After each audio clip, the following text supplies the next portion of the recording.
కీర్తనల గ్రంథము 4వ అధ్యాయం. నా నీతికి ఆధారముగు దేవా, నేను మొర్రపెట్టినప్పుడు నాకు ఉత్తరమేము. ఇరుకులో నాకు విశాలత కలుగజేసిన వాడవు నీవే. నన్ను కరుణించి నా ప్రార్థన అంగీకరించుము. నరులారా, ఎంతకాలము నా గౌరవమును అవమానముగా మార్చెదరు? ఎంతకాలము వ్యర్థమైన దానిని ప్రేమించెదరు? ఎంతకాలము అబద్ధమైన వాటిని వెతికెదరు? యెహోవా తన భక్తులను తనకు ఏర్పరచుకొనుచున్నాడని తెలుసుకొనుడి. నేను యెహోవాకు మొర్రపెట్టగా ఆయన ఆలకించును. భయము నుండి పాపము చేయకుడి.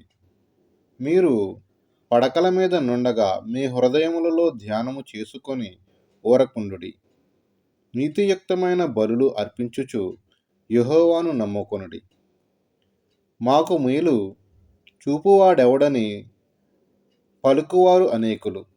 యెహోవా, నీ సన్నిధి కాంతి మా మీద ప్రకాశింపజేయము.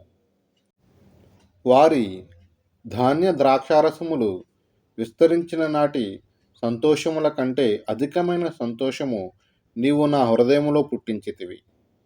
యెహోవా, నెమ్మదితో పడుకొని నిద్రపోవుదును. నేను ఒంటరిగా ఉండినను నీవే నన్ను సురక్షితముగా నివసింపజేయుదువు.